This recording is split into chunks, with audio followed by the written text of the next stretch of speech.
time for the Los Angeles Chargers 7-round post-free agency mock draft here in the Sportsocracy. And, how can this offseason get any better for the Los Angeles Chargers? After you add Khalil Mack, you re-sign Mike Williams, it's J.C. Jackson in the secondary. Still more holes that you could fill on this team. There just ain't a bunch of them. You've gotten drastically better. Right. I love this team. This is one of my favorite Super Bowl futures because the number hasn't caught up. This defense is going to be terrifying, and you have Justin Herbert. I love everything they've done. You still have capital. There's one big hole on this team, though, and I don't think what I think it is and what many others think it is are the same. Okay. At number 17 overall, that's the first pick of the draft for the Los Angeles Chargers. You're going to give them an offensive tackle. Out of Mississippi State, it's Charles Cross. Look, Brian Bulaga was supposed to be the right tackle. That didn't work out because, surprise, surprise, he was hurt. Well, now he's not there anymore. Storm Norton was okay, and then the Raiders game happened.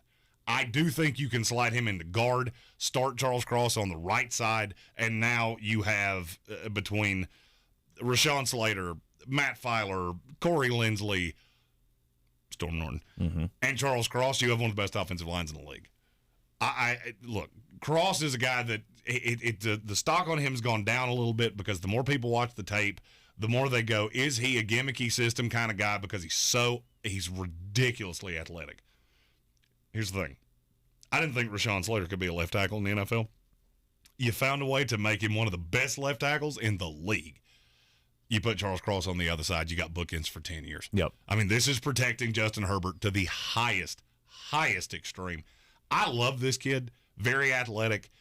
His strength leaves something to be desired, but he's coming out of kooky Mike Leach's system. I would wager you can 1 year in an NFL strength and conditioning program, he's going to look a little different strength-wise. No second-round pick for the Los Angeles Chargers. In the third round, they've got the 79th overall selection, and that's going to go to another guy from the University of Georgia. They're 407th. Yeah, there's a lot of them. A lot of them in this 7-round mock draft. Darian Kendrick, cornerback, Bulldogs. I think they need another corner. I think going in with just J.C. Jackson and just Asante Samuel is a fool's errand. I think you need a third. Darian Kendrick is a guy that started as a receiver, has very good ball skills. He's better in zone than he is in man, but I think he can develop into that because he's still learning the position. But being a receiver, he reads quarterbacks at an obnoxiously high level. And I just look at him falling here going, this is the low expectation immediately position that gives Darian Kendrick the opportunity to be as good as he can be.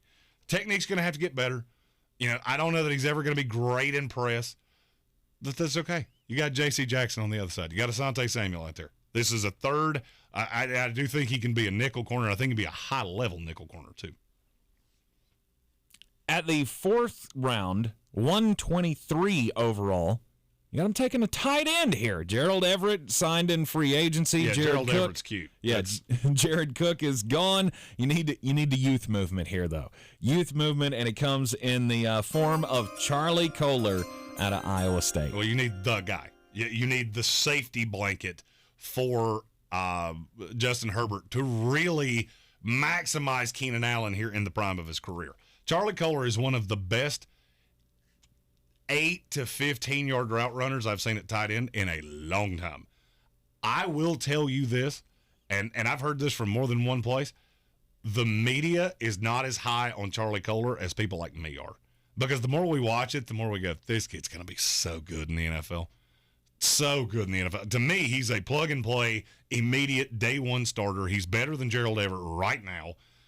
And look, it's very low risk with Everett. Since Hunter Henry left, it's been a revolving door of Donald Parham, Jared Cook, now Gerald Everett. This ends that. Mm-hmm. This gives you 4 years of a high-level safety blanket receiving tight end, and he's a good enough blocker. He's a better blocker than Gerald Everett is. I think he would be the starter from day one. All right, let's go to the fifth round, 160 overall. Malcolm Rodriguez, linebacker out of Oklahoma State. Yeah, now with this team, we're getting into the rounding this into form. These guys are not going to start because the team's so good. Mm-hmm. So what do you do when you get to that point? I need guys that can really contribute on special teams. If Malcolm Rodriguez was 6'2", he would be a day 2 pick. He's not. He's 5'11", and I think that's being generous. He might have been in a pair of high heels standing on a phone book because I think he's closer to about 5'9". But heart of a champion in the NFL 5 years ago would probably have not been drafted.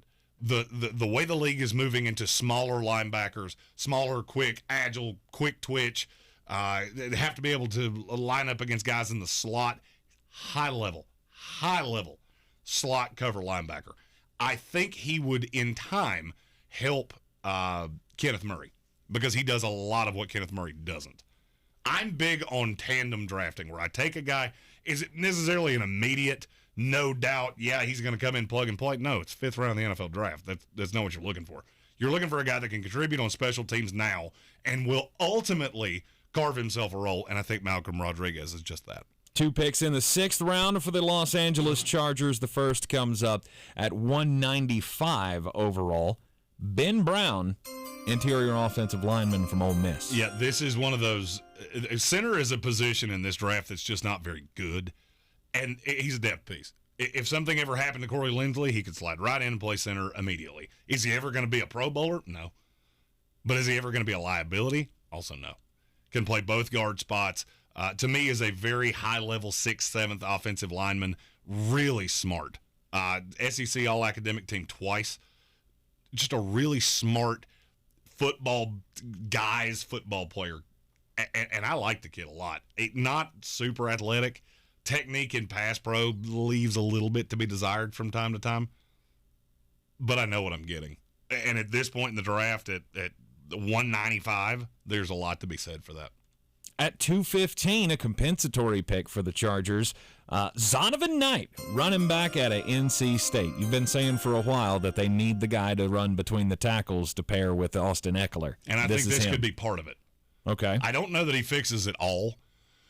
I don't think, and now I could be wrong, they could just go Kenneth Walker and say the fuck with it, where they couldn't get him where they got Darian Kendrick, but they could move around or do something of that nature. Mm-hmm. The thing about Zonovan Knight, he gives you absolutely nothing as a receiver. This is a run between the guards, run between the tackles, explosive, top-line speed, bruising running back. It's exactly what I think you need with Austin Ekeler. He's a good blocker. I think you can play him on the field at the same time. I'm sure there is a Chargers fan somewhere going, but we haven't taken a receiver yet. Yeah, because I don't think you need to. Maybe they do. I don't. I look at Josh Palmer, what you get out of Austin Ekeler running out of the slot. I don't think you need another receiver. I think you need a kid like this that can allow Austin Ekeler to be what he really is, which is that move piece where he's just a chess piece. You never know where he's going to go. He's a threat out of the backfield. I think you could play these two together out of the backfield at the same time. I like Zonovan Knight a lot. There's a reason they call this kid Bam. Yes. He's got a lot of power. Yeah, he is a bruiser. 4 picks in the 7th round for the Los Angeles Chargers, as if they didn't have enough already on this team and in this draft. First one at 237, Percy Butler, safety out of Louisiana. If football was two-hand touch, he would be a day 2 pick because he is ridiculously athletic. Ran a 4.36 at 6 foot, 190 pounds. Problem is, I don't think he could tackle this bang can because he is a bad tackler. But if you ever figure out how to fix that, if you ever bulk him up and you do not lose a lot in the twitch and the speed, this could be one of those picks that you look back and go, how the hell did he fall this far? Well, I want this on record of here's why he fell this far. Because he is a god-awful blocker. But the Chargers are so deep, they can take long plays.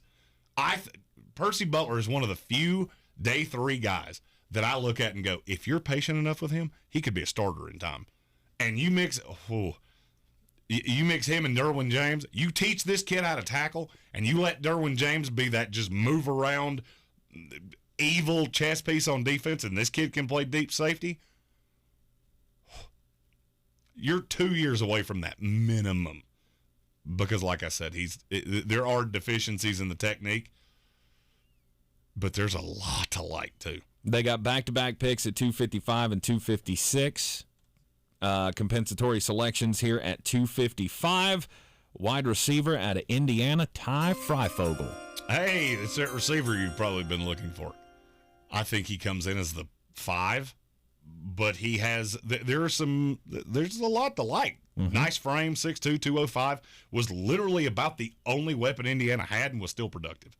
He's not crazy fast. He's a much better route runner than he is, say, deep threat. Not a great blocker, and the hands leave a little bit to be desired. This is one of those players that you just want to get the ball in their hands and let them figure it out. You're going to have to manufacture touches for him, but with the ball in his hands, he can do a lot of terrifying things. Can play in the slot, can play outside.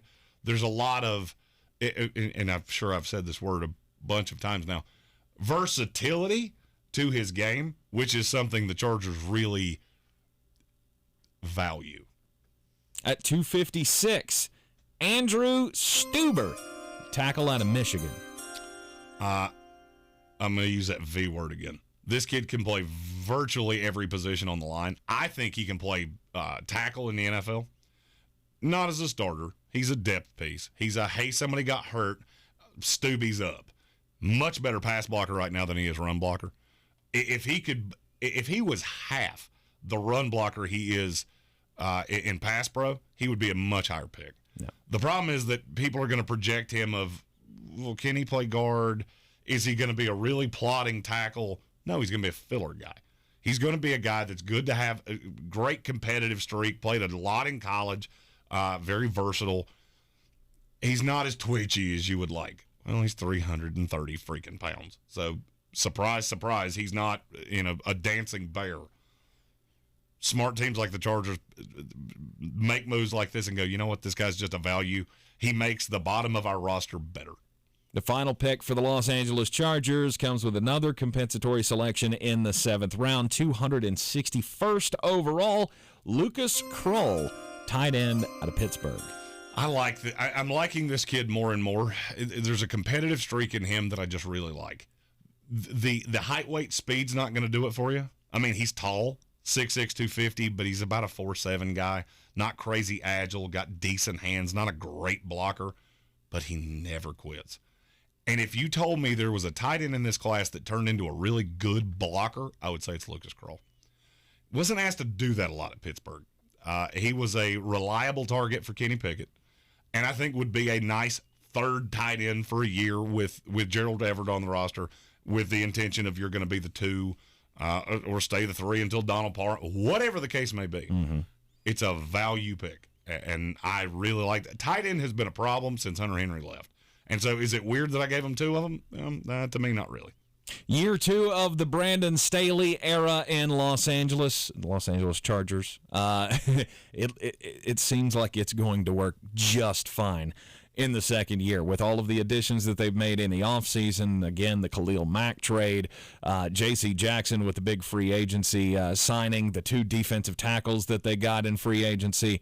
I know you love Sebastian Joseph Day. You've done your heavy lifting in free agency. The draft now, when you do that, the draft has to be fill slot. And that's what they would do here perfectly. If you like these picks, if you don't like these picks, you can leave that in the comments. If there's a player you'd like to know how they fit with the Los Angeles Chargers, fire that away as well. Frankly, if you think I'm a big mulleted, ginger-bearded dipshit, fire your mock draft out there and I'll grade yours. The Sportsocracy post-free agency 7-round mock draft for the Los Angeles Chargers in the books. I'm Tank Spencer. He's Jeremy Greene. Don't forget to hit the subscribe button so you get all of our team-by-team content throughout this Draftmas season. We're always in the Ingles studio. Low prices, love the savings. Without Brian Haynes, it's up to me to go, Go Chargers, go!